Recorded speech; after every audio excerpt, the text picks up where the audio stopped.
राहुल गांधी आज के दिन में भारत का सुरक्षा के लिए सबसे ज्यादा खतरनाक इंसान बन गया है। वामपंथी जो एक्सट्रीम ले जाते हैं ऐसे विचारधारा के लोग, ऐसे लोगों से राहुल गांधी जी का उठना बैठना मिलना जुलना होते रहते हैं।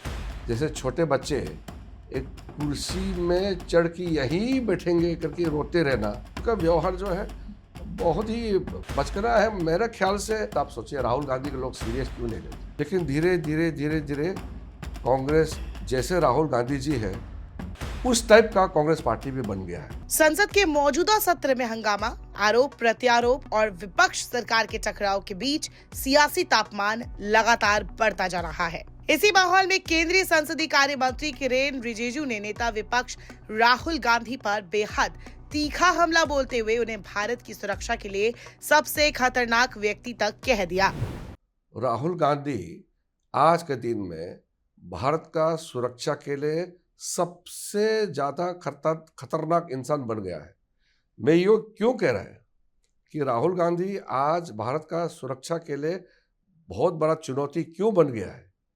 क्योंकि वो ऐसे ताकतों से मिले हुए हैं जो भारत विरोधी है। हाल ही में एएनआई को दिए इंटरव्यू में रिजिजू ने आरोप लगाया कि राहुल गांधी का व्यवहार बचकाना और गैर जिम्मेदाराना है और ये देश विदेश में ऐसे लोगों से मिलते हैं जो भारत विरोधी नैरेटिव को बढ़ावा देते हैं। उन्होंने दावा किया कि राहुल गांधी नक्सलियों, चरमपंथियों और विचारकों के साथ मंच साझा करते रहे हैं और अंतर्राष्ट्रीय निवेशक जॉर्ज सोरोस जैसे लोगों से भी उनके संपर्क को लेकर सवाल उठते हैं। आप अमेरिका में जाइए, यूरोप में जाइए और देश में भी जो नक्सलाइट लोग हैं, वामपंथी जो एक्सट्रीम ले जाते हैं ऐसे विचारधारा के लोग, जो सोरोस जैसे लोग, फोर्ड फाउंडेशन से लेकर के कई एनजीओस हैं जो भारत को कमजोर करने के लिए षड्यंत्र रचाते रहते हैं, ऐसे लोगों से राहुल गांधी जी का उठना बैठना मिलना जुलना होते रहते हैं।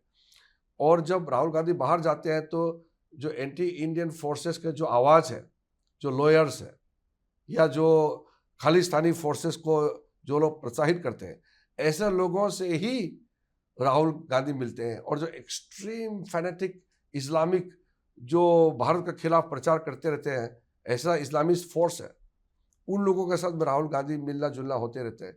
तो इससे तो देश को तो खतरा है ना। एक्शन तो समय में होगा। अभी मैं तो एक्शन के लिए तो यहाँ आपको इस तरह से इंटरव्यू में तो बात नहीं कर सकते ना।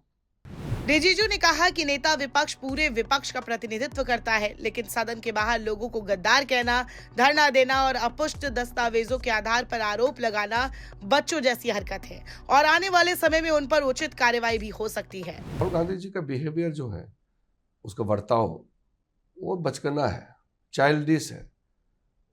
वैसे नहीं कर सकते क्योंकि लीडर ऑफ ऑपोजिशन एक जिम्मेदारी के साथ अपना व्यवहार को प्रकट करना चाहिए, क्योंकि नेता प्रतिपक्ष होने के नाते आप संपूर्ण विपक्ष का एक आवाज़ भी है। तो अगर आप बाहर में जा कर के लोगों को ट्रेटर कहेंगे, गद्दार कहेंगे और लोगों का हाथ पकड़ करके वहाँ बिठाएंगे, फिर अंदर जा कर के रूल्स नहीं बोलेंगे, जो किताब पब्लिश ही नहीं हुआ, जो मार्केट में ही नहीं है, जिसका परमिशन नहीं है, उस पर जिद अड़ा हुआ है कि वहीं से पढ़ेंगे। जैसे छोटे बच्चे एक कुर्सी में चढ़ के यहीं बैठेंगे करके रोते रहना, या कोई मिठाई नहीं दिया तो दिन भर रोते रहना, ऐसे तो नहीं कर सकते ना। नेता प्रतिपक्ष है कि जो किताब पब्लिश नहीं है, यानी कि किताब मौजूदगी नहीं है, मार्केट में नहीं है, वहीं से जबरदस्ती पढ़ेंगे करके रोते रहेंगे, तो देश तो ऐसे नहीं चल सकता है। तो ये उसका व्यवहार जो है बहुत ही बचकाना है। मेरे ख्याल से भारत का इतिहास में ऐसा नेता प्रतिपक्ष हमने कभी देखा नहीं। रिजिजू ने राहुल गांधी द्वारा प्रधानमंत्री नरेंद्र मोदी का नाम कथित एप्स्टीन फाइल से जोड़ने पर भी कड़ी प्रतिक्रिया दी और कहा कि बिना सबूत के इस तरह के आरोप लगाना केवल निराशा और हताशा दिखाता है। एप्स्टीन में क्या है? एप्स्टीन में तो उन्होंने कहा कि प्राइम मिनिस्टर का नाम है, ये है वो है करके, तो कैसे हम मान सकते हैं? आप ये जो गंभीर मुद्दे, देखिए पहले तो आप सोचिए राहुल गांधी के लोग सीरियस क्यों नहीं लेते, बिना तथ्य के बात करते हैं। एप्स्टीन फाइल्स जो भी है उसमें अगर हमारा प्रधानमंत्री वहाँ किसी से मिला है, वहाँ कहीं गया है या कुछ डॉक्यूमेंट है, इस तरह का कोई चीज नहीं है और जबरदस्ती सरकार का प्रधानमंत्री जी का नाम लिए जा रहे हैं। इससे ज्यादा हताश, निराशा कहाँ आप देखने को मिलेंगे? बिना मतलब बोले जा रहे हैं लोकसभा में। क्या आप नेता प्रतिपक्ष हो गया तो आप रूल से ऊपर हो गए क्या?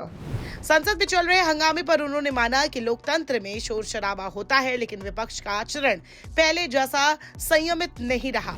संसदीय लोकतंत्र, पार्लियामेंट्री डेमोक्रेसी में हंगामा होता ही है, क्योंकि सब पार्टी का अपना अपना विचारधारा, अपना एक एजेंडा होता है। लेकिन हंगामा के साथ साथ जो हरकतें करते हैं उसको देखना होगा। जैसे हम लोग जब विपक्ष में थे, हम लोग ने भी आवाज़ उठाया, बुलंद आवाज़ उठाया था, लेकिन हम लोग ये नहीं किया कि स्पीकर को ऊपर में कागज़ फेंकेंगे, सेक्रेटरी जनरल का चेयर टेबल के ऊपर चढ़ जाएंगे, वहाँ जो काम करने वाला कर्मचारी है टेबल ऑफिस के कर्मचारी के ऊपर चढ़ जाएंगे, फिर बैनर लेकर के प्रधानमंत्री जहाँ बैठा है वहाँ पार करके रूलिंग साइड में चले जाएंगे। ये हमने कभी नहीं देखा। तो इसलिए मैं दुखी हूँ, क्योंकि हमारा पार्टी के एमपीज को भी हम छूट दे देंगे। जब उनके पार्टी के एमपीज आते हैं, हमारा तो संख्या ज़्यादा है, तो हमारा एमपीज को भी हम कहेंगे कि अगर जाओ आगे, तो फिर वहाँ हाथापाई हो जाता, फिर कितना बदनाम होते। तो हम लोग ने ये नहीं किया। इसलिए दुखी इस बात का है कि उनका हरकतें जो है वो निंदनीय है, वरना तो हंगामा अपने आप में लोकतंत्र में होता है। मुझे इससे कोई परेशानी नहीं। रिजिजू ने कांग्रेस पर निशाना साधते हुए मणिशंकर अय्यर के बयानों का भी जिक्र किया और कहा कि पार्टी पहले परिपक्व नेताओं की पार्टी थी, लेकिन अब पूरी तरह राहुल गांधी के नेतृत्व की शैली जैसी हो गई है। राहुल गांधी जी का तो कोई फिलॉसफी या उनका कोई पॉलिसी तो है नहीं।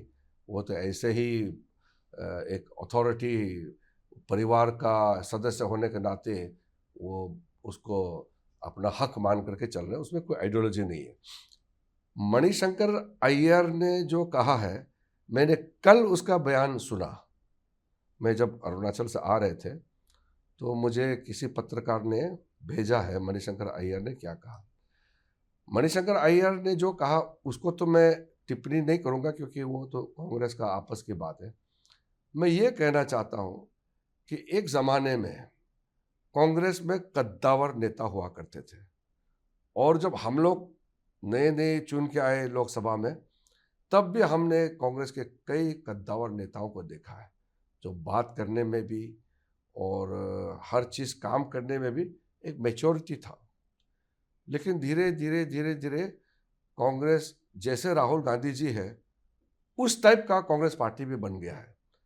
तो जैसे राहुल गांधी है वैसे कांग्रेस पार्टी बन गया, और उसके इर्द गिर्द जो घूमते हैं वो लोग भी वैसे ही हो गया। क्योंकि हम लोग कल्पना भी नहीं कर सकते कि कांग्रेस का ये अस्तर होगा एक दिन जा करके, वरना तो कोई पार्टी 3 बार किसी के नेतृत्व में चुनाव बुरी तरह हारने के बाद भी वही नेता बनते रहेंगे। ये तो कांग्रेस में हो सकते हैं, हमारा यहाँ तो आप सोच भी नहीं सकते हैं।